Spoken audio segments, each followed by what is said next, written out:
Okay, I would like to call the prayer meeting to order.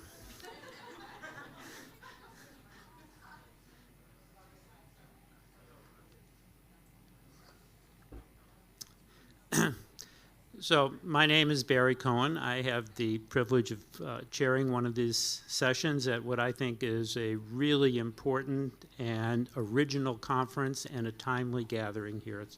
So like others, I will begin by saying thank you to the initiators of the conference and to all of the people who put thought and effort into their presentations and into their questions and have helped to make this a place where we have advanced a very important cause that's central to the times in which we're living. We have only two speakers for this session, and it's the only panel that has only two speakers.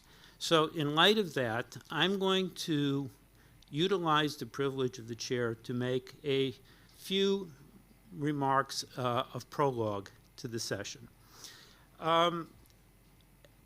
So we have kind of a bookending here of a broad historical sweep, the 100th anniversary of the March on Rome, where the first self-identified fascist movement assumed power. And then we have the unfortunate confluence of an election next week in which proto-fascist forces, or 21st century fascist forces, as they were formulated in the conference call, actually have the possibility of assuming much more powerful positions in the politics of our country, threatening, in fact, the foundations of democratic rule in the country.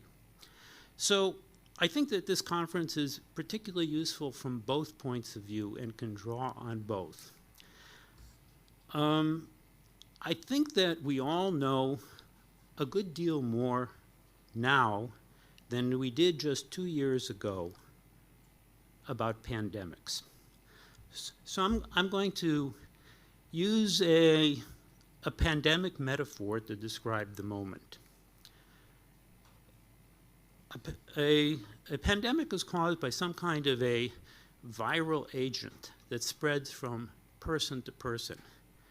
And it's not just one type of virus, but something that perpetually evolves, and it evolves to become more transmissible. It goes from, and the variant of the virus that wins out is always the one that spreads most easily from one to the other. So I say as background, I particularly have to call out and give credit to Adolph Reed, who I thought gave a spectacularly powerful, analytical, and moving keynote address yesterday. And his point was about the class context in which fascism arises and functions. So if fascism were only a matter of madmen and billionaires, it would not be of very much interest because it would have no path to power. But fascism, in fact, is a system that is constantly evolving, creating new variants, and the purpose of those variants is to infect larger and larger numbers of people on behalf of a program that reinforces the foundations of class society. And what do we do? And over these last 100 years, what we have seen is that fascism has sometimes been endemic, where it continues to circulate at some level, maybe more strongly in one part of the globe and less strongly in another, but it never disappears and it never becomes fixed. It's always adapting itself, looking for opportunities. And then at certain times, a new variant emerges, which under certain conditions then becomes a serious outbreak, one that can overwhelm the system as a whole. And that's the difference between both the 100 years ago and today. That those are moments in which we are threatened with the overwhelming of the system by this ongoing living entity, this threat. So what do we do in the face of a pandemic threat? Well, I think today we all know the answers. We develop therapeutics. We develop even better vaccines that protect people. And that's the title of this panel. How do we avert this mass appeal of fascism, to break the chain of transmission of fascist ideas and actions? So we have two panelists here today who are approaching, and fascism appeals to people both on the basis of their spiritual needs and of their material needs. So we have two panelists today who have prepared, I believe, very thoughtful presentations, not to give us all the answers, but to give us some real thought and to provoke a discussion and to provoke thinking and action that will live on after the conference. So with that, I hope not too great a digression. I would like to introduce our first speaker, whose name is Kurt Stand. Kurt, you heard him at the microphone just a little while ago. He referred to his experience going back to the Jesse Jackson campaign, and I believe before that. So he's a long-time political activist and organizer, a member of the Democratic Socialists of America, and a moderator of Portside.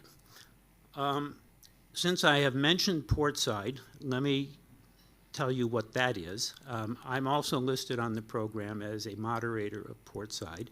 If you don't know what it is, you can very easily find out by just going to that little search engine named Google and typing in Portside or type in portside.org.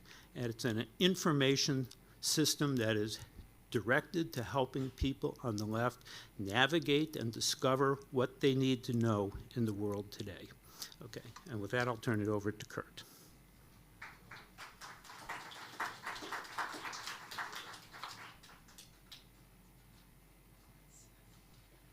Yeah.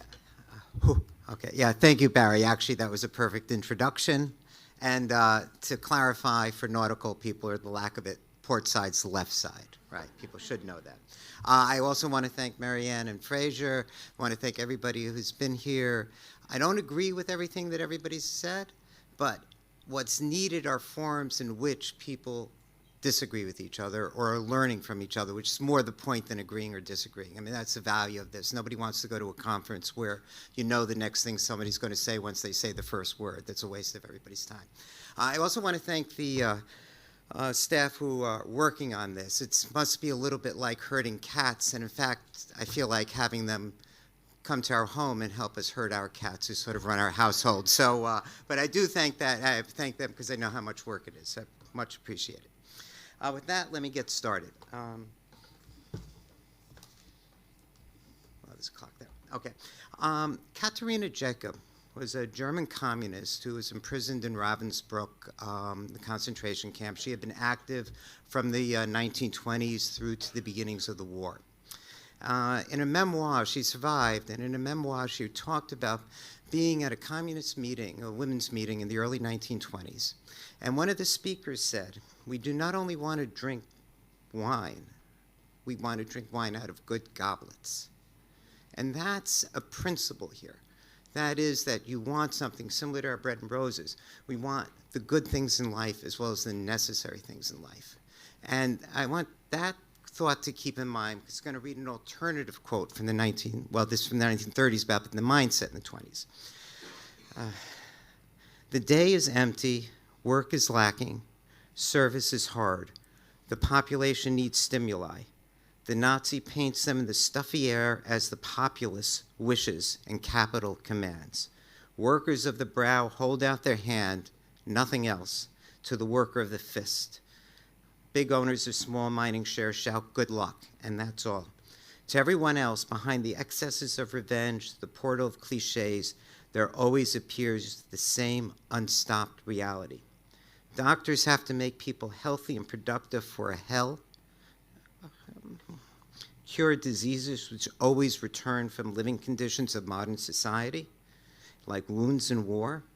Lawyers dispense justice as a naked expression of violence. The fascist state tolerates them solely as butchers of a higher order. Nevertheless, petty bourgeois habit stands in the way of each of these insights. Nevertheless, a very small stratum of people with vested interests shapes a revolutionary situation in reactionary terms and makes use of those whom the 19th century called desperados. Nevertheless, too, however, the forces of reaction would never have been able to seduce people if their methods were not speckled and contradictory like the situation itself. The rational needs of today ultimately stem from the economic situation, but not so smoothly and simply, and therefore cannot be so smoothly and simply treated and remedied. For if there is not as much starved imagination as offended snobbery, economic interest, ignorance, and real deprivation amongst the pauperized strata, then it would have been impossible to conduct the revolution in such reactionary terms with God, Fuhrer, fatherland, and fireworks. Now, Ernst Bloch wrote this shortly in 1933 or 34, shortly after Hitler came to power. For those who don't know him, and I assume that's most people, he was a critical Marxist thinker, close supporter, but not a member of the Communist Party of Germany from the 20s through the 50s. After the Nazi defeat in World War II, he came back from multiple places of exile to return to East Germany, and he was a professor of philosophy in Leipzig. When openings for internal reform to reform the socialist system in a more democratic way were blocked, he went to the West, and there he was an important influence on the West German New Left in the 60s and 70s, as well as a sideline, strong influencer of liberation theology, first in Europe and in Latin America. So that's who he was, but his particular importance lies in his concept of concrete utopia, that humanity from the birth of class society has striven for a world without oppression, a world of shared freedom and equality, and that such visions have inspired folk art, critical literature, music, theater, workers' and peasants' movements, and revolutionary movements throughout time. What's distinctive in this understanding, however, is the word concrete. For idle fantasies has little to do with his understanding of utopia. As a Marxist, he never lost sight of the class dynamics of history and how the oppressed can make use of those conditions, the economic and social conditions of our time, to transform society and the world. But his critique of left-wing responses to the dangers of fascism in the 1920s, and it relates to today, is either people accepted an automatic progression of society that somehow things will work themselves out, that somehow the march of progress will go on, or they sank into revolutionary slogans that were less and less connected to the actual hopes, fears, and thoughts of people. That is, their rhetoric was disconnected. This, to be sure, the Nazis gained strength in the vacuum between those two, right? The core strength of the labor movement of communists and socialists in Germany and Weimar was not shaken. But there were millions of people who weren't part of that core strength, and the Nazis seized upon that. And what does this have to do with us? For the question before us is, how do we build a movement broad enough that's able to address the mass basis of fascism without abandoning principles of solidarity or the necessity of systemic transformation in our own society? In other words, how do we reach out without compromising who we are? Right? Because they're both sides of that. When somebody says, let's meet them, somebody halfway, but let's not talk about racism, then you're defeating yourself. Right? So to pose this question directly, and this relates a little bit to the discussion earlier today, Harris Grumman is a staff member of the Service Employees Union, was backpacking in Utah, stops at a laundromat. And this is what he writes. An athletic young man came in with a basket of what looked like mostly toddlers' clothing. He was angry, banging things around, mumbling irritably. He was irritated. Not the most comforting companion, but I kept reading the paper. Then he began speaking for my benefit. He was on a political tirade about that B-word Hillary Clinton or our N-word president. I saw him clearly, close-cropped, blonde hair, late 20s, solid and trim. He was a veteran of Afghanistan and Iraq, 3 tours of duty in all, and now he was unemployed. doing the washing while his wife worked at Walmart. The Democrats only cared about transgendered people and immigrants. Trump was his choice. My uncle in Wyoming thinks we should kill President Obama. At that point, Grumman stopped, started paying attention, or commented and talked him down. Turned out that when he says what he did, that he's a unionist, the guy said, oh, my father was a unionist. My father worked on the railroads. He's likely a Democrat. And he says, I wish I had a union job. So Grumman's comment is, back in 2016, I met a face in the rioting white supremacist crowd of January 6, 2021. Yes, he was racist.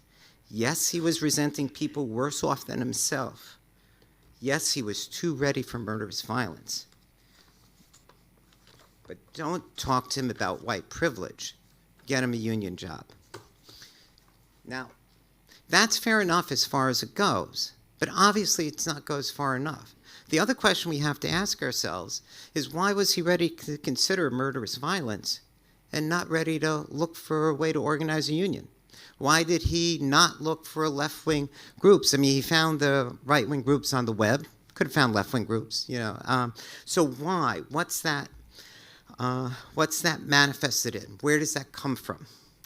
Turn again to Bloch. I won't quote all the time, but a few. So he says, not all people exist in the same now. They do so externally by the fact that they're all seen today. But that does not mean they were living in the same time with others. Rather, they carry earlier things with them, things which are intricately involved. Times older than the present continue to affect older strata. Here it's easy to return to dreams of one's way back to older times. The strength of this untimely course has become evident. It promised nothing less than new life, despite its looking to the old. Even the masses flock to it, since the unbearable now at least seems different with Hitler, who paints good things for everyone. There is nothing more unexpected, nothing more dangerous than this power being at once fiery and puny. Right? And it's an important combination, because if people felt they had power, they would not be doing this, right, with the militias or any of this. The workers are no longer alone with themselves and the bosses. Many earlier forces from a different below are beginning to slip between, right? And that was the roots in Bloch's understanding of why fascism was taking off in the post-World War I, whereas it hadn't, that kind of mass reaction had not been as strong a factor. It actually was here, but not in continental Europe at the time. And here's the difference. The labor movement, in all of its iterations, the left maintains and builds on a sense of history of past victories, defeats, sacrifices that brought it to its present. Yet it also, and critically, is a movement that consistently looks to the future. In fact, it's one of its defining features. One can almost see class consciousness, and I know it's a stretch here for cultural studies people, but it's a form of modernism, in my opinion. Okay, but I like Proust. But it's a form of modernism. That is a search for a possible future, not a buried past. Think of the words of the Internationale. No more traditions changed shall bind us. Arise, ye slaves, no more in thrall. The earth shall rise on new foundations. We have been naught, we shall be all. Or solidarity forever, right? We can bring to birth a new world from the ashes of the old. Forward thinking. We're breaking from the past. Doesn't mean that there isn't a sense of history, but we're breaking from the past. Millions, however, including those who suffer from capitalism and war, sought instead for status and authority within a society that was gone. The Nazis confronted workers striving to create the world anew with a return to an atavistic past. The mass base for reaction lay within the middle class sections of the nobility who had lost a sense of economic status in the social dislocation after the war, soldiers unable to return to civilian life after 4 years of fighting, people from lost territories. Germany lost a lot of territory after World War I. People were displaced. Peasants were being forced off the land because the Junkers had lost some of their wealth and power. All of these were existing within the unbearable now, and so many turn to Hitler, who paints those good old things for everyone. A society that's hierarchical but stable, in which everyone had their place and knew where they stood, right? your trade, your land, your work, what you value, right? And a society that was insular and not welcoming to strangers who could be agents of change and disruption, and a past in which a seemingly benevolent authoritarianism bound all together against the rest of the world. It's the mass base of it. And we can see something analogous here in the States right now. And so what the vision of what socialism could create, right? Collective ownership of the means of production is stable life, but also things like freedom for women, for Jews, for colonial subjects, is exactly what the Nazis contested, as is every mass-based right-wing movement that appeals to an envisioned future, not an imagined past. Bloch terms these differences as synchronous and non-synchronous contradictions, and I apologize, those are his words and the translations don't make it much easier. But that means contradictions emerging of the time that is rooted in the genuine conflicts within contemporary society, and then for us that's neoliberal and global capitalism. It's emerging from our reality, right? And through which an alternative society based on justice can emerge as distinct or opposed to a consciousness rooted in past social formations, out of step with future possibilities that's embedded in present realities, and through which a politics of hate can be manipulated for real possibilities within the present are rejected, right? We don't see that, right? I don't want solar power. I want to go back to a world that doesn't exist. I want a Tennessee Valley Dam because that's what worked for my grandfather, or whatever the equivalent might be, right? So, yes, and I will spare you another lengthy quote from Bloch, but yes, but the key thing is the anger, right? But he does say, for that reason, right, the antithesis, well, the immiserated classes that live alongside these two conditions, this contradiction from the past and the present, does not allow for an elaborated present class consciousness of its own. For that reason, it makes the thrust of the conflict external and blunt, directed only against the symptoms, not against the core of exploitation. And that's exactly what you have happening. And I mentioned I was a unionist. I once was this Unilever, had a long conversation. Are we for or against the company? Well, people had an ambiguous attitude, because after all, the company, that was the products they made. They took pride in going to work every day and making something. So while they didn't like management, they were in their time, right? Whereas if I look at everything as out of me, no, I want to push it away. I want to react against it. And that's really the nub of what's going on. Okay. So that legitimate frustration with society without direction opens the door for violent rage. And that clearly is what marks that guy in the laundromat. My life could have been different. Society has gone to hell, right? I mean, that's kind of, so the appeal of an unreachable kind of freedom, right? I want to be free. I like the movie Easy Rider, marking my time, right? Right, but Peter Fonda, okay, go for it, right? But the appeal of the reachable kind of freedom based on suppression and equality, right, proclaimed by the right wing of supporters of Trump is based on a misreading of the past. And it's a way of thinking out of sync with the times, and that's protocols of Zion, QAnon, the replacement theory that somehow whites are being displaced by immigrants and blacks who aren't immigrants, obviously, in the contemporary sense, but logic doesn't matter, right? And this is the critical insight for Bloch. This appeal to a supposed past serves only in a reactionary way to hold up to the present as a past, which is genuinely not dead, right? So it's a rebellion against alienation, right? So contrary to fascist past or present, though, this rebellion can bring back positive positions of a pre-capitalist notion. That is to say, we can, and the environmental movement is very good about this, right? We can have a notion of being at one with the earth. We can have a notion of labor with value. We can have a notion of community, just not that community because it has to be in keeping with the needs and the times. That is, without an appeal to reactionary myths that manipulate fear and isolation, but in conjunction with the labor movement that's working to build towards that possible future. And it was the failure to make such yearnings explicit in the context for political activism that contributed to the failure of the left during the Weimar period. They were comfortable within their base. It was a bigger base than what we have, but in a sense, we have millions of people who generally have a progressive, socially oriented point of view. But if you don't appeal beyond that, the other side can win with a minority of support, but millions in that minority, right? Not a small minority. But that has to be rooted in the objective conditions of the time. These elements in U.S. society or in Germany were always there, right? There's nothing, we've had fascist militias in this country as far back as you want to go, whether in the persona of the American Legion, the Black Legion in the 30s, the Minutemen, the John Birch Society, but they take on a particular kind of threat at the present, right?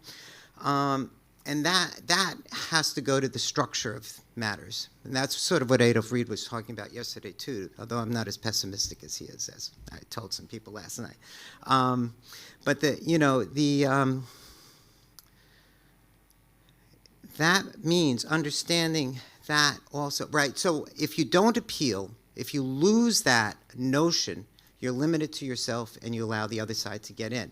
And one of the important things to remember here is other possibilities always exist to the crisis of a system, right? It was not inevitable, and after World War I, that Germany would adopt even a more expansionist, militarist, chauvinist society than what had existed. From about 1918 to 1924, other possibilities existed. The working class movement was predominant. Right? It won tremendous gains. It was divided amongst itself. Anybody knows the history knows that. But nonetheless, it kept on moving. It was hopeful. It was forward-thinking. And you know what? The middle class, therefore, adopted more democratic possibilities, right? The middle-class liberal democratic parties were accepting of Weimar, right? The sections of the business class at that point were willing to accept the Versailles Treaty. They didn't like it, but they accepted the new realities. That is the hegemony of the working class movement changed the political culture within the society. Certainly there was, murderous rage, countless assassinations, right? Armed struggles in which workers lost more often than they won. But that was in the shadows. The right wing did not have a mass movement able to move those millions of people in the middle.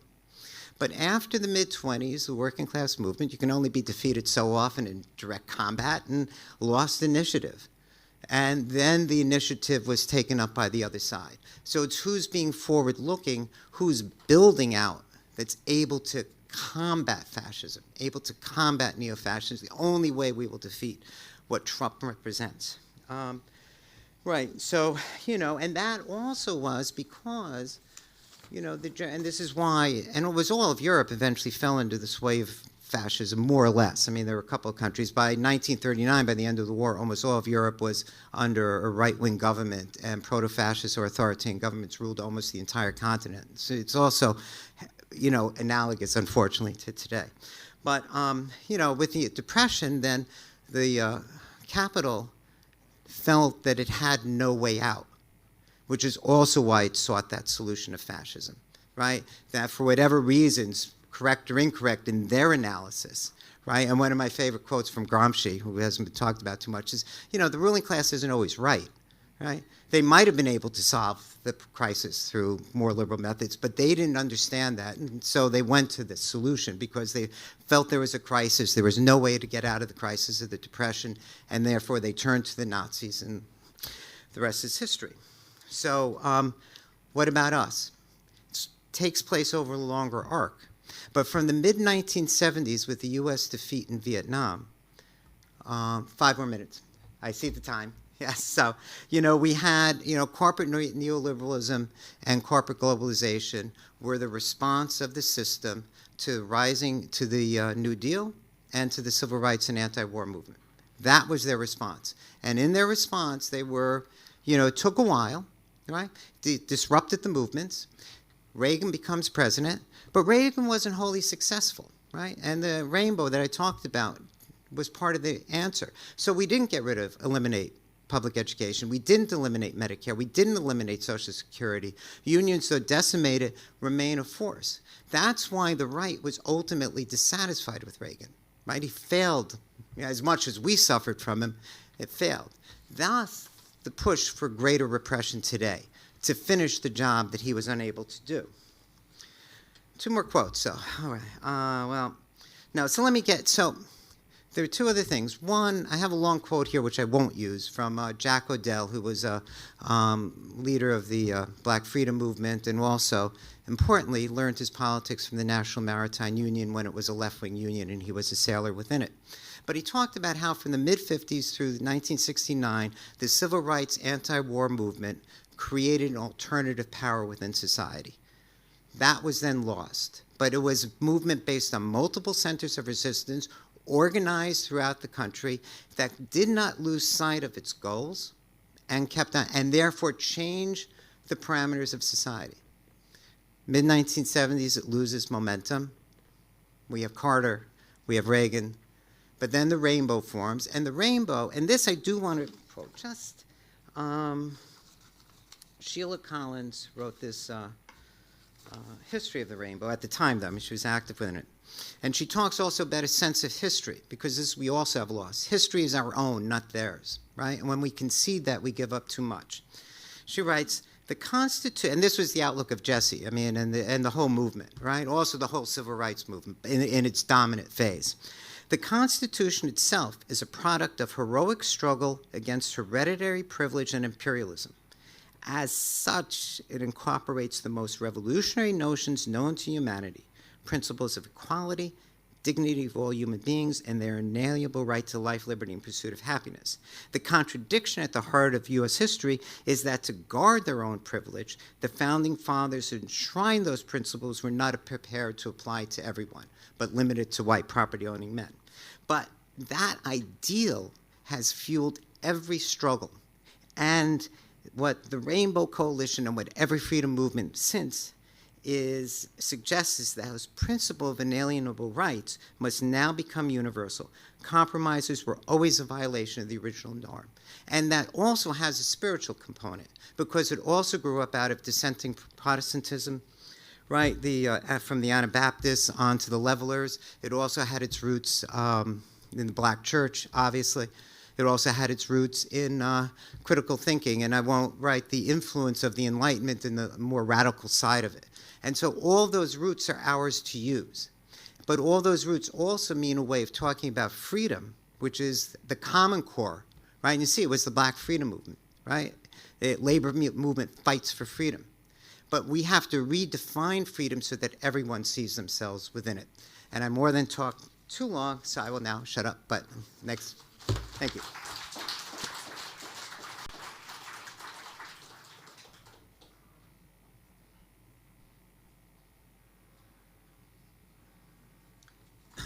Thank you, Kurt.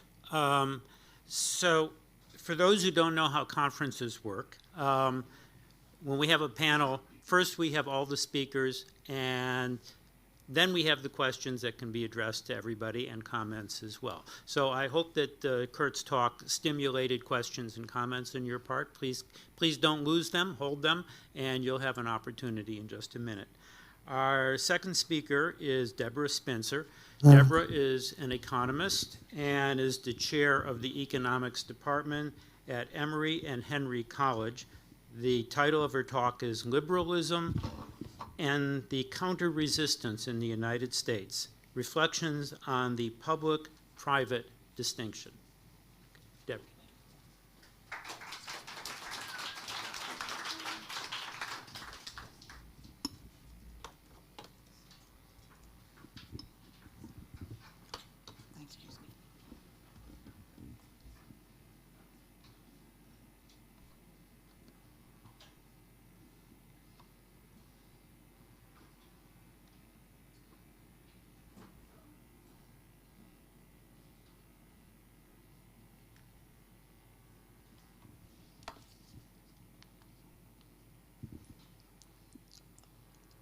Okay, wow.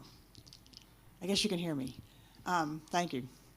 I want to join in the chorus of everyone singing your praise for putting this together, Marianne and Fraser, and all the support that is behind the scenes, getting us clickers and doing all the things we need to make this a success. My name is Deborah Spencer. I come here as an economist, and I'll apologize for that in just a second. But first, I just wanted to say that I have not spent my entire career studying fascism. But But I have spent my time studying capitalism and worrying about capitalism, and especially about how it has transformed people, human beings, right, into robots, and how we have pulled people out of community and put them into little boxes of rational thinkers. And so as I was thinking, so when I saw the call for this conference, I was actually on sabbatical, thinking about the public-private distinction, and trying to put together, I guess, my final tome as an academic. I'm more at the end of my career than the beginning. And the public-private distinction to me is kind of at the heart of what we're seeing happening, which is, to me, the theft of the public, who we are as people, and what we have accessible to us. And that's being filtered into the private sector, into the hands today, that would be of white men who are CEOs of large institutions. And it seems to me that when I think about what really is crucial to attack in econ, and what I even talked to my introductory macro students about, it's solving three basic crises, right? The socioeconomic crisis of the massive maldistribution of income.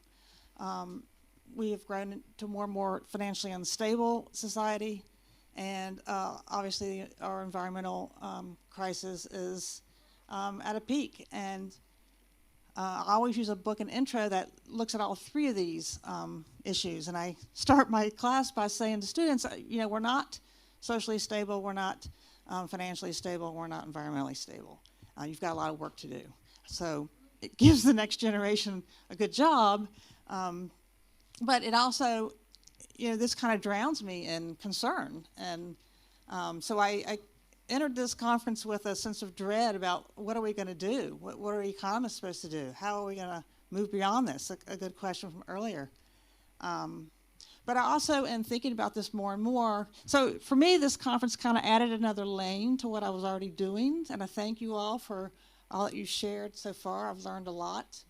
But the extra lane is thinking about how do we go about reclaiming what I feel has been stolen, and that's part of the anti-fascist movement, I believe. But it's also part of rethinking capitalism, right? And so I guess I'll start here.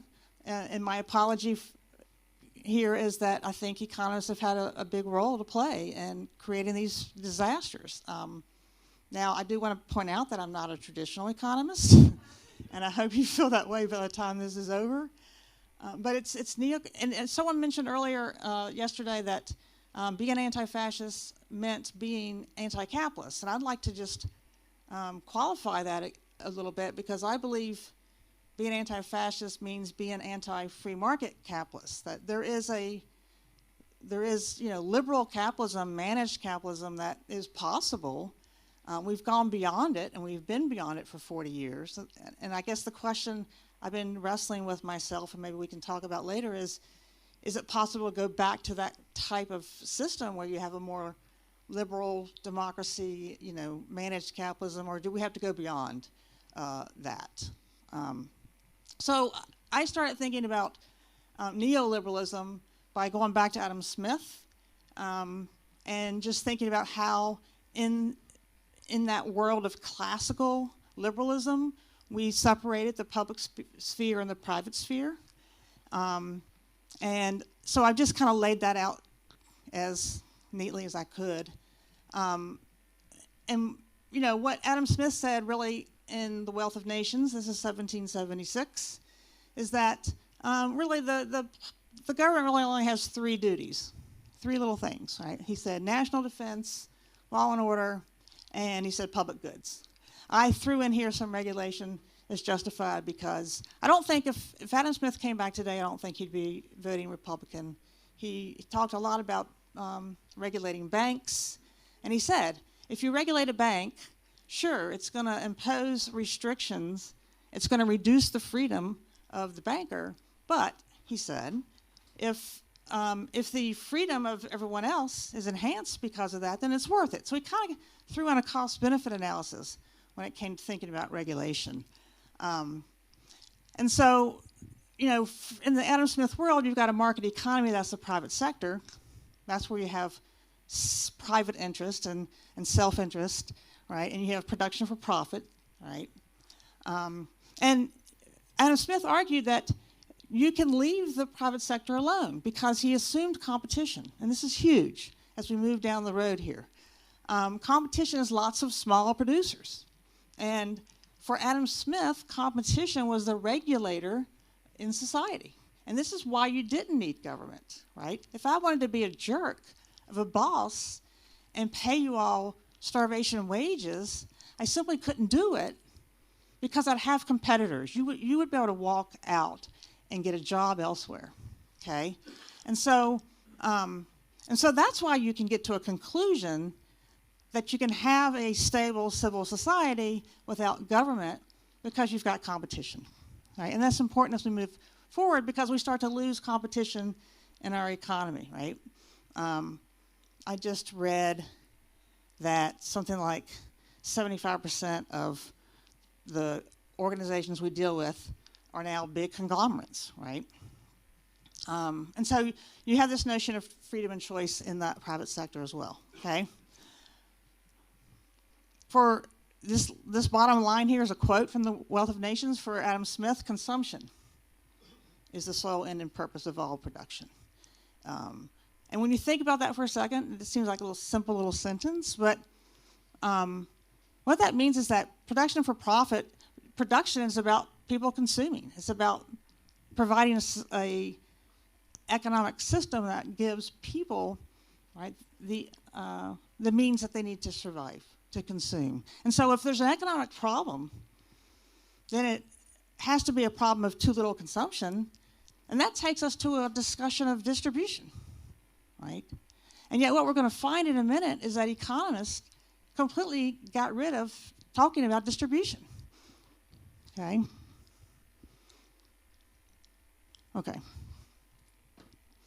One last piece from Smith. He was a moral philosopher as well, okay? He wrote a theory of moral sentiments. He edited it 5 times.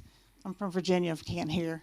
And he only edited The Wealth of Nations once. So you see where his heart was, right? He added to his philosophy this idea of a moral compass. And he said, look, I've assumed competition. If you found yourself in a situation where there wasn't really a lot of competition, you would not take advantage of that, right?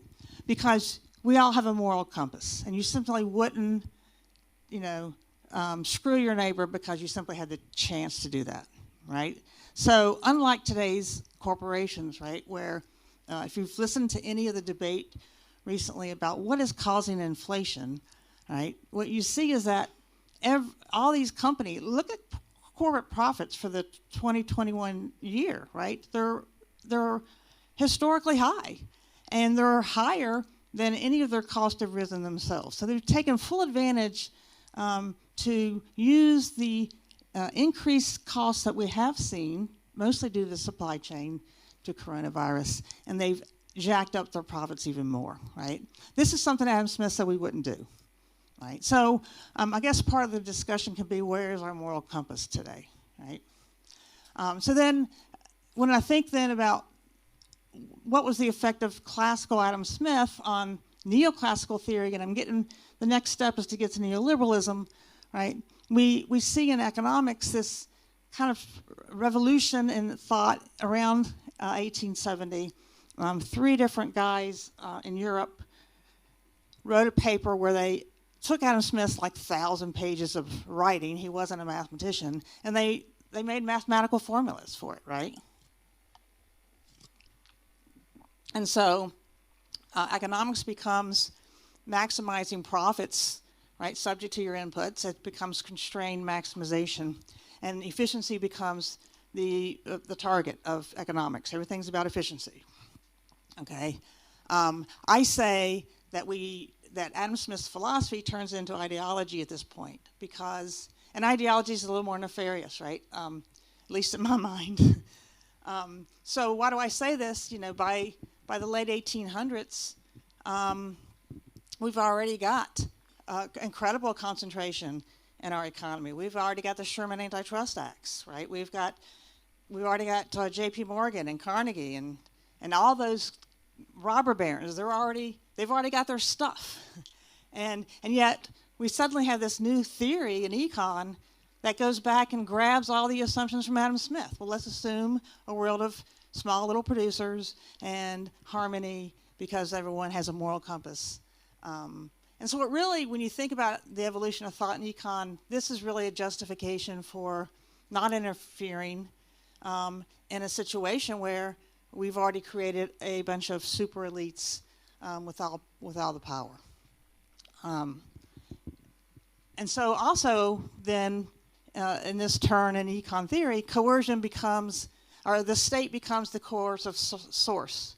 If you go back to Adam Smith for a second and think about it, right? Despite what we say, despite the idea that the private sector was a realm of freedom, right? Under Adam Smith's world, right, coercion came from your competitor, right? If you didn't do things well, right, your competitor could throw you out of business because you would just have to close down. So there was a lot of a coercion in the economy. It just was coming not from the state; it was coming from the guy with the restaurant next door to yours, right? In that form of competition. But what we've done with neoclassical theory now is basically move all coercion into the realm of the state, and we've acted as if, therefore, the economy is the realm of freedom, right? And so anytime we're then shifting resources or power from the public sector into the private sector, it is thought of as moving from coercion into freedom. Right?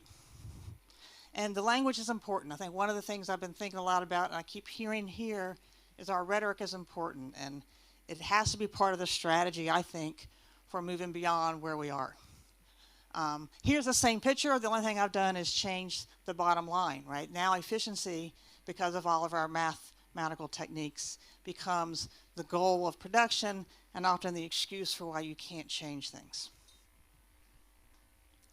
Okay, so what does neoliberalism have to do with this? Where did it come from? And how do we go about then addressing neoliberalism?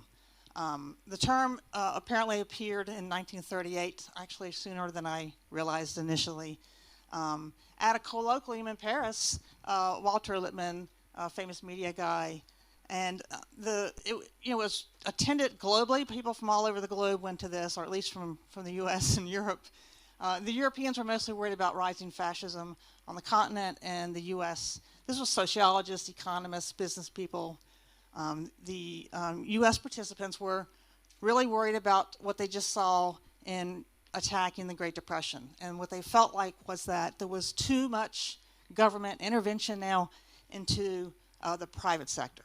And so this public-private distinction, if you hear a politician today talk about the government invading or intruding, then you know it's somebody whose fundamental philosophy is that the state should be over there, mind their own business, and not do anything, right?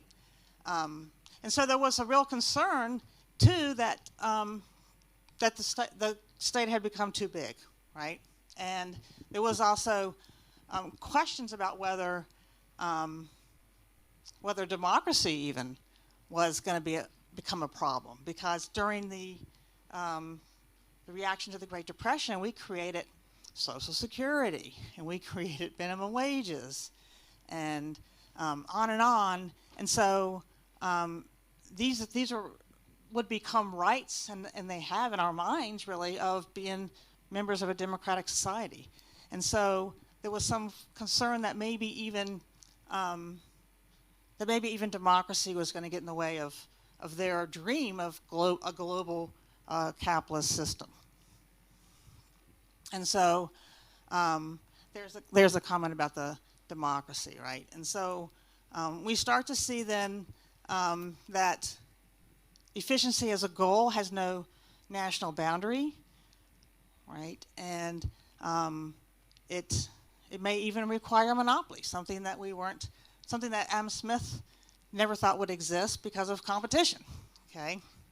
And so neoliberalism, it requires that power and control be shifted from the private economy to the private economy, excuse me, and maybe even beyond, maybe even beyond our borders, right? It expected capitalism to go wherever it wanted to go. It allowed, the idea was that capital, machines, etc., should be free to go wherever it wants. Of course, we never did that with people. And then it claims again to be liberating because after all, it's all going to happen in the private sector, right? And that's the realm of freedom, in theory.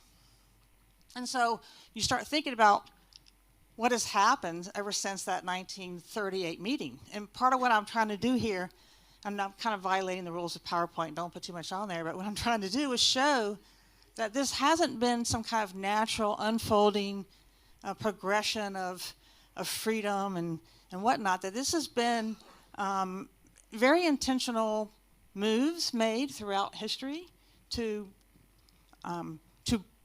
concentrate power, decision-making, resources into the hands of those in the private sector. So right after the meeting, right at the end of World War II, we get Bretton Woods and the IMF, the World Bank, and the GATT, which is now the WTO. Okay, we know too, if you know some cases about the WTO, that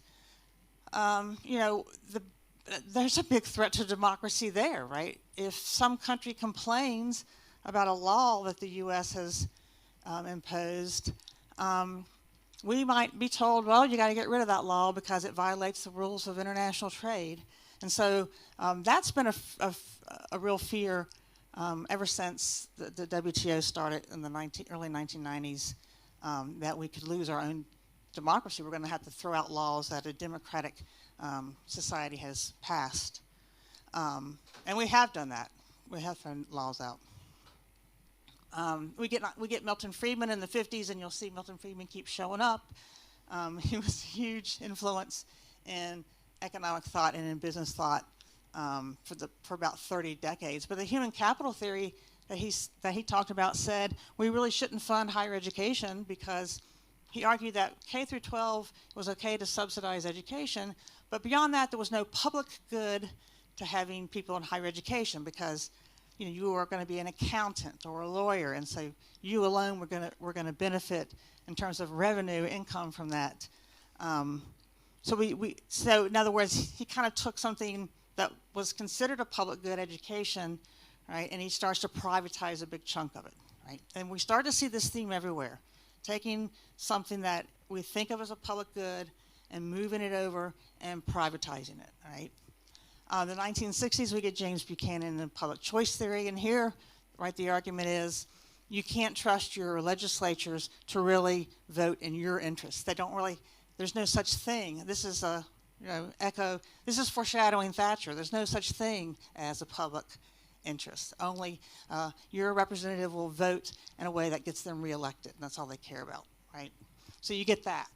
You get Friedman again in the 70s, right, talking about the social, he writes that article, I think it was in the magazine, I forgot what magazine, that the social responsibility of business is to make a profit, period. And then that right projects the business world. Now they got a good argument and excuse to only worry about profits, right? Stigler talks about regulatory capture. Well, we really don't really need regulatory boards, because they end up just being captured by the people they're trying to regulate. So another way to kind of make regulation seem delegitimate, not authentic.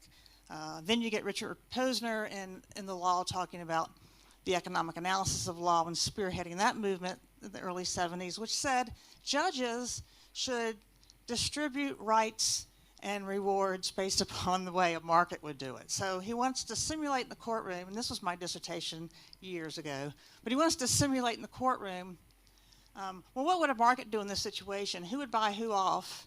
And that's how I'll assign the right, because that way we'll have the least amount of transaction cost. If I'm richer than you and I get the right, or you get the right, I'll just walk out of the courtroom and buy it from you. So we'll just try to reduce cost, efficiency, by handing the rights off to the people who would have had them in the marketplace anyway. So these are all these ideas are that we're just getting hit all over the place, and and this is all leading up to where we are today, right? Where we have completely delegitimized the public sector. We've pulled resources out. We've pulled power out, and we've made people who work in the public sector seem like teachers, like they don't know what they're doing, or like they're not any good. And in the 90s is a good example that you can't rely on the Democratic Party necessarily to be spearheading any kinds of transition. What did Bill Clinton give us? He signed NAFTA. It started with Bush before him, but he signed it. He signed welfare reform, moving welfare from a right, a public citizen right, into a private privilege. You now have to work for it, right? There's a lifetime limit on what you can collect from welfare.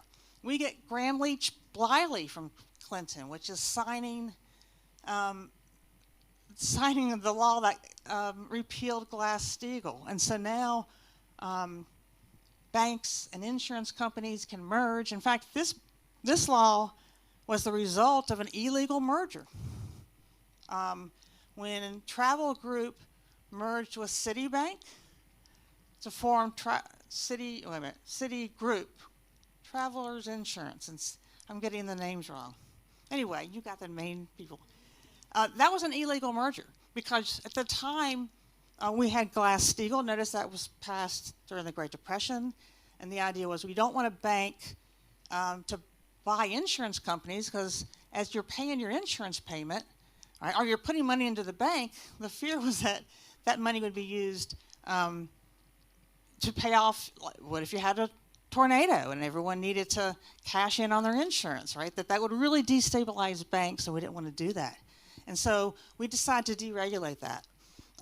By the way, the guy who spearheaded that merger, about a decade later, in the Wall Street Journal, not a conservative paper, not a liberal paper, or much less a radical paper, said, I think we should go back to Glass-Steagall. The very guy who initiated that merger said that.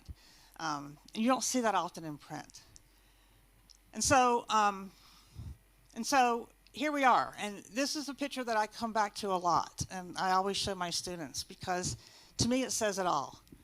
This is growth in family income by quantiles, right? So this is like, if you ever heard of a Gini coefficient, you're dividing the households, or you're dividing the entire country in fifths. So the poorest 20% of households, next poorest, all the way up to the richest 20% of households. And so you're looking to see, okay, it's showing us as the economy grew, the blue bars are from 1947 to 1973. And what it's saying is, as we grew, as GDP grew, and the nation grew, and if GDP is a pie, as the pie got bigger, notice every faction of society got a piece. And in fact, the poorest 20% got more than the richest 20% in terms of bigger slices of pie, right? So this idea that when a rising tide lifts all boats, that's the picture of the blue bars. 73, the 70s, as you know, were a funky decade, too much going on, and so it picks back up at 1979, okay, and it goes to 2009, and that's the red. And look what happens. As we grew during that period, right, now nearly half of that growth, 49%, went to the richest people, right? So what the hell happened? Right? Did people suddenly wake up in 1979 and decide to get lazy and not work? Did the wealthiest suddenly produce so many innovations that we just had to give them everything? To me, this is the problem, right? And this is what we have to attack. Okay, so I see neoliberalism as kind of a turn within econ that where you start to see more and more authoritativeness by this transfer of rights, et cetera, from the public to the private. And one of the problems I had thinking about this a lot was that I was, as an economist, we're trained to look for equilibrium. Of course, I'm trained more broadly than that, but trying to get a handle, trying to get some kind of consistent story about what's happening. And then when I realized it seemed like all I could see was contradiction, right? And then I realized, read at some point that fascism is not about harmony and logic, and that contradiction is kind of the point because it throws you off, right? And so then I started to realize, wow, okay, so I'm on to something because that's all I see, right? What do we start doing now? We start outsourcing national defense, a public good. We're privatizing it. We're outsourcing it. We're privatizing parts of the prison system. We're creating charter schools. They are public schools, but we're going to put all the books and the money in the private management system, right?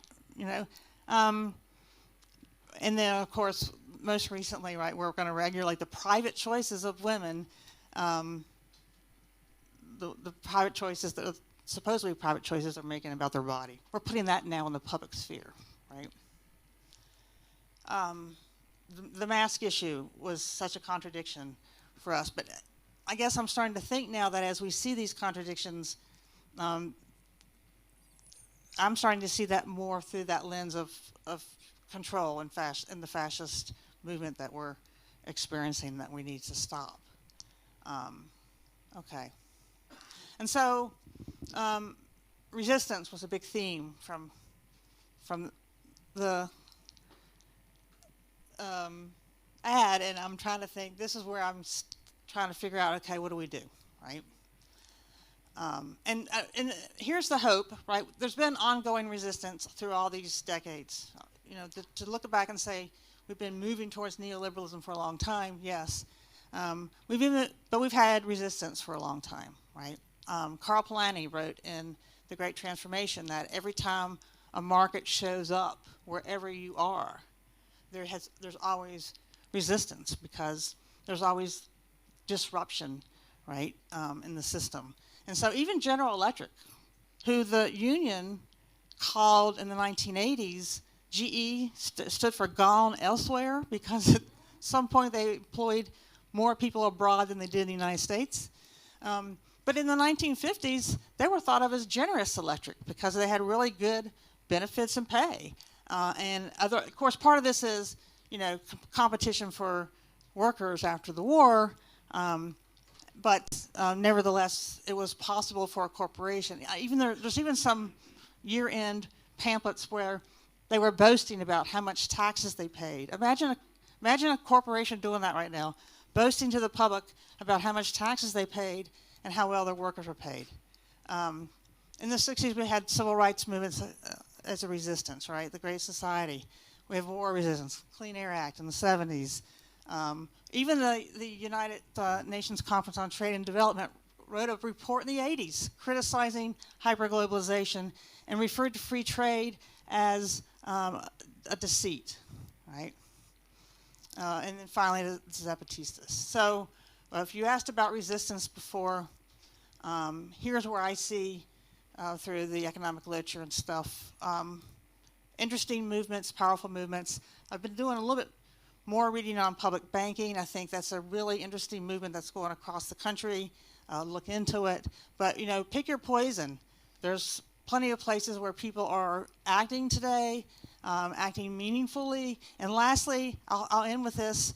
My signage campaign is kind of a silly idea, but one day we had some students in a class, and they were talking about the public park. And since it's not mine, and all of a sudden it hit to me, why don't we have signs at the park that say, this belongs to you, treat it well? And why don't we have signs on the highway that says, your tax dollars just put blank amounts here, right? Enjoy the ride. I mean, we need signage. We need signage. You could say, this land is your land. This land is your and exactly. And this is what I mean here, too. Part of me thinks, okay, we need a stakeholder economy. Everyone's talking about that. But the red is how to talk about it. And here's another thing that's coming up with everybody. We need rhetoric Because if the private sector, everyone thinks of the private sector as freedom, you are not going to take people's freedom away. We have to start talking about giving people freedom. This land is your land. I love that. So I'm trying to figure out, we need to do some of these things intentionally, right? We need to actually come back and have an antitrust law and enforce it. We need to come up with a new way to limit the Supreme Court. And the red is just my off-the-cuff way of trying to change the language so that what people hear is that they're going to get something. Thank you.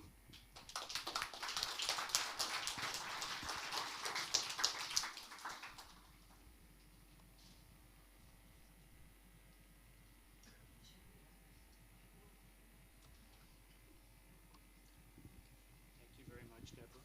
Thank you. Okay, and if our invisible and insufficiently acknowledged staff workers can raise this, we'll go on to the question and answer period. Thank you. I can't change that. So the procedure for questions here is that we are asking people to line up at the mic if they would like to ask a question. The reason is that things that get said into the mic get recorded.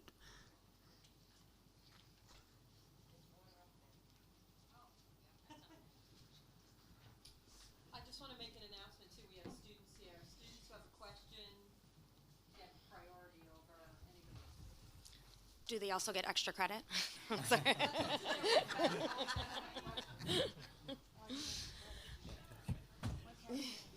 Sure. Yeah, great.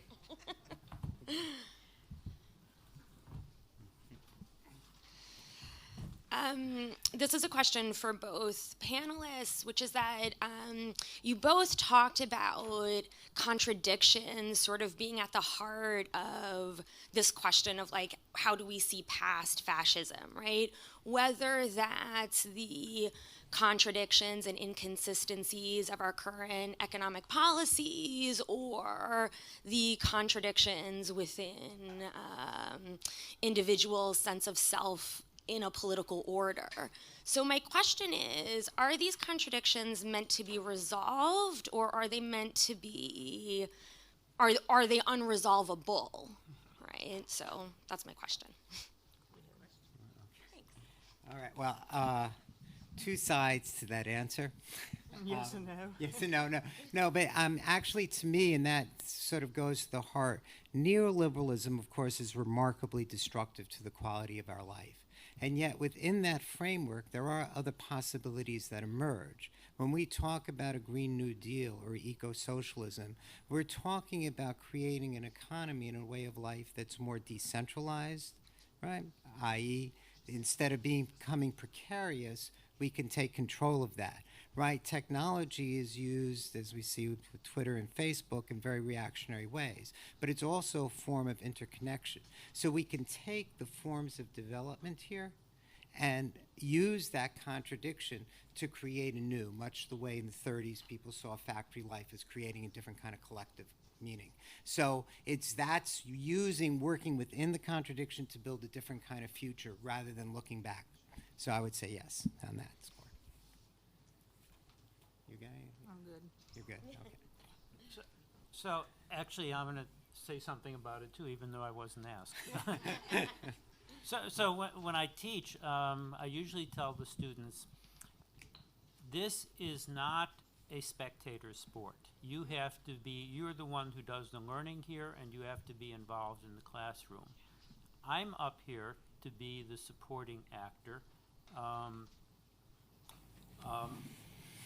I have information to convey to you. If you question me, you get brownie points for it. So I want you to feel free to ask questions and even to question in addition to asking questions. So I wanted to say something about contradiction. Every day contradicts the day that comes before it. Every day changes what it inherits. Every era changes what it inherits. Every generation transforms the world in which it lives. But it only partially resolves the contradictions that it confronts. So it's not, to my way of thinking, it's not a question of eliminating the contradictions, but of changing new conditions under which problems will be confronted in the future. And I'm reinterpreting in more abstract ways the things that Kurt just said. I think that we have proposals for a more just society, for a more equitable distribution of power, of wealth, and of income, of erasing the inequalities that we've inherited from 500 years of conquest and colonialism, and from racial hierarchies, and from gender hierarchies. We have the possibility of, at least at this moment, moving in the direction of resolving those contradictions by reducing those inequalities and creating a more participatory society. And I think that that's very much at the heart of what is intended by this conference on anti-fascism, that we're not only trying to block the accession to power of the most reactionary forces that want to drag us back into a worse situation, but we're trying to construct an image of a better society. And in the process of blocking this movement back, actually find a way of moving forward. So, okay. Thank you. I want to make one more call. If any students want to make a comment, stand up and you get theirs. We're all bringing extra credit now. No pressure. 5 more seconds for extra credit. 5 more. Okay. Thank you. I was just going to ask a question. I'm happy that Kurt talked about Weimar, because I'm a leftist, and that's what we like talking about, right?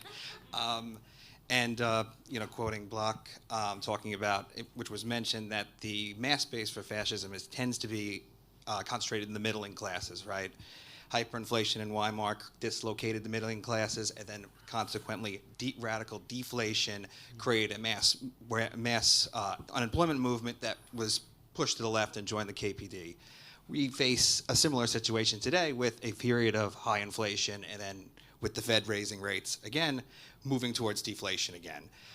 So I would ask the panel, as we move forward, it seemed to be during this period of inflation, the middling classes were very angry, saying that no one wants to work, prices are going up, and doing things like January 6th.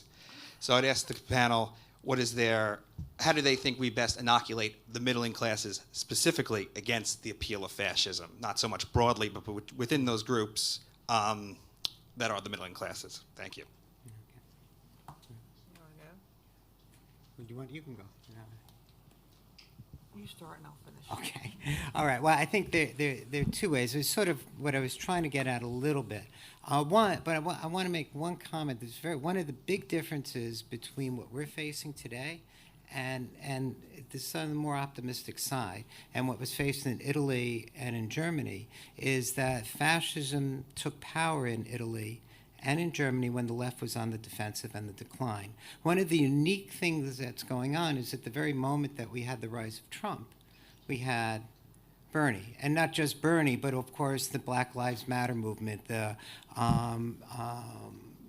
mass organizing that's going on at Amazon and Starbucks. So there's these 2 forces that are sort of colliding, and in a way it makes the situation both a little more frightening, but the possibilities are there. And I think the key to that, and to get to your point, is to remain on the offensive in terms of engaging people, right? That actually, as much as my perspective is different from some of the anarchist thinking, it's 100% in the line that you need multiple sources of thought development. And and we have to take back the word freedom, right? And I would argue, and I won't quote a lot of that, but for old friend and dearly departed, and old friend and comrade Barbara Ehrenreich, when she talked about the professional middle, that was precisely it. There are 2 groups of people. Oh, one last thing. When we talk about labor law in the United States, there are 2 groups that were excluded. They excluded, obviously, for racist reasons, farm workers, domestic workers, the poorest of the poor. They also, unlike in Europe, and it's a source of reaction, they excluded the supervisors, the middle class, professionals. We need to take that back and organize both sides. And that, because, so short answer, or too long an answer, but or multiple answers. Right? There you go. That's you go. Yeah. I don't know if this is an answer to the question, but when I think about, you mentioned the Fed and inflation. When I think about inflation today, you know, I said to my students the other day, what would you rather have, the Fed fighting inflation? They all know now that unemployment's going to rise. And, you know, that was our grown-up moment in class that, okay, people actually want unemployment to rise right now, okay? And so now they're into it and they're more fired up trying to figure out how would you do anything else, right? But so I said to them, what would you rather have the Fed continue this, you know, process, which is going to cause deflation, but we're going to go through a lot of pain to get there, right? Or why don't we have Fed accounts for everybody the day they're born? And then when we need to stimulate the economy, you just get a little money in your Fed account, and maybe you're told you've got 6 months to spend this. And you want to talk about stimulating an economy, that's going to happen really, really fast.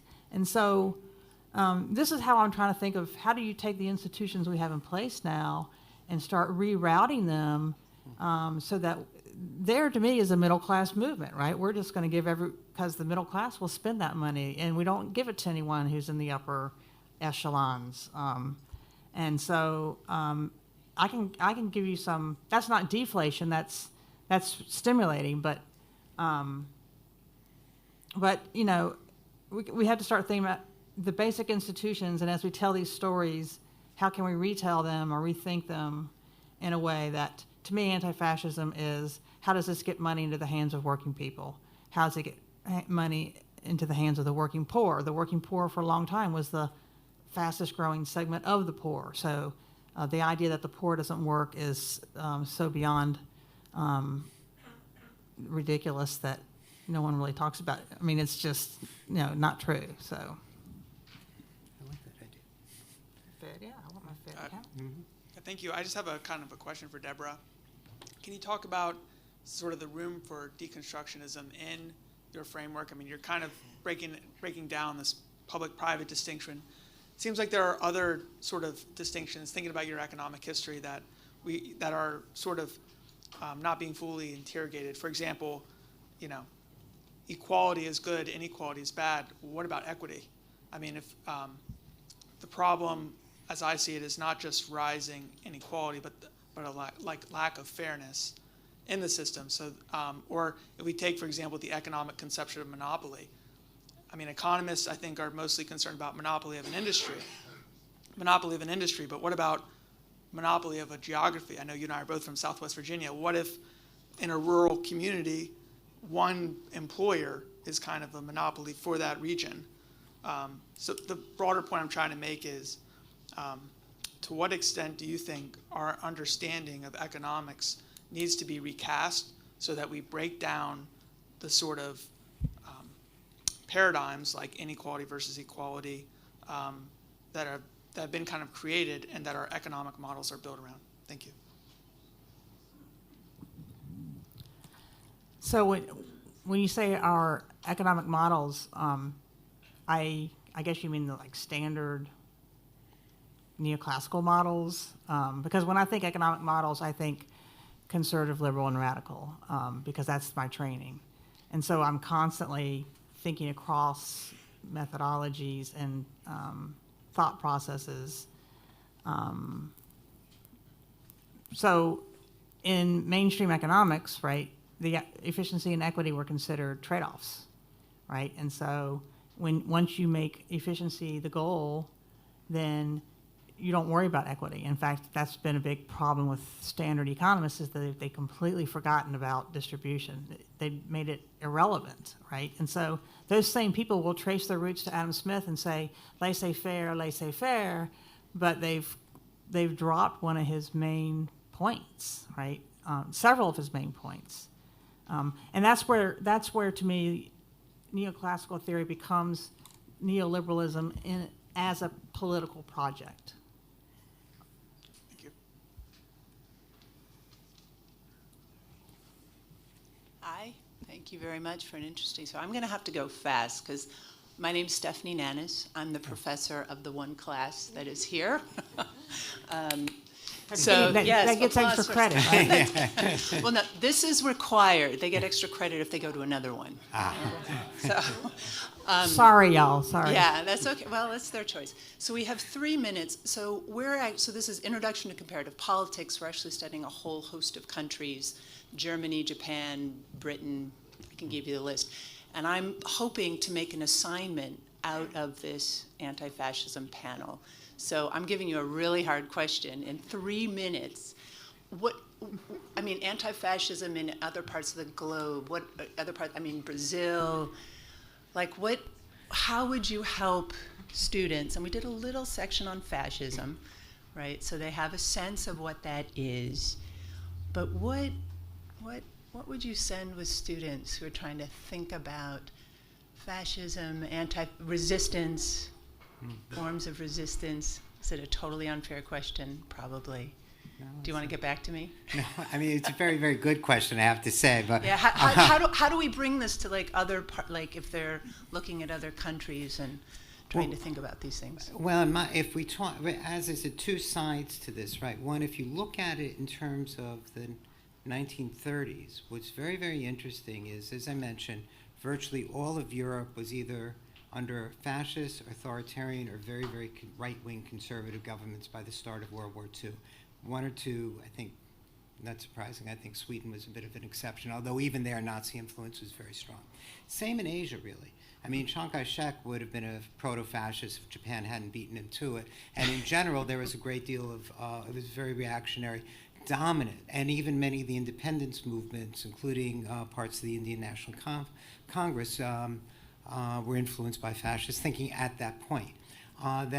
So there was the exception with the Americas, and there's something to be thought about. The United States was an exception, most of Latin America too. And it's an interesting conjunction, so these things fall into waves and patterns.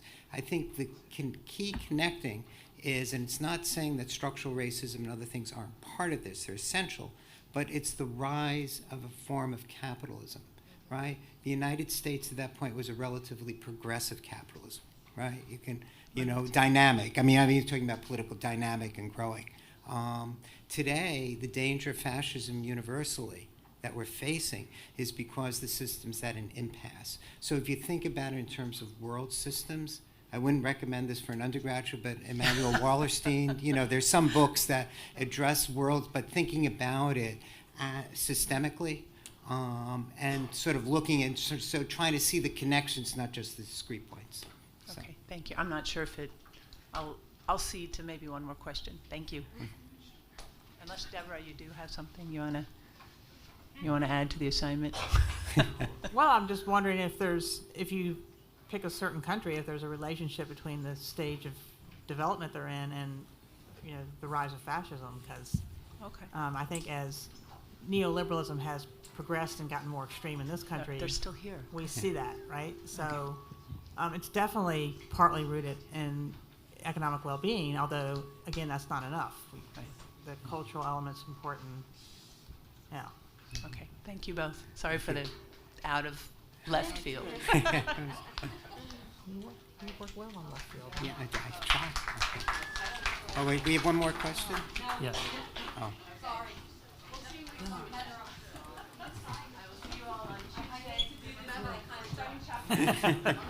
No, I want to leave enough time for Eric's keynote and also for lunch. So for those of you who have badges, we have vouchers. If you go to the back, Athleen has the vouchers.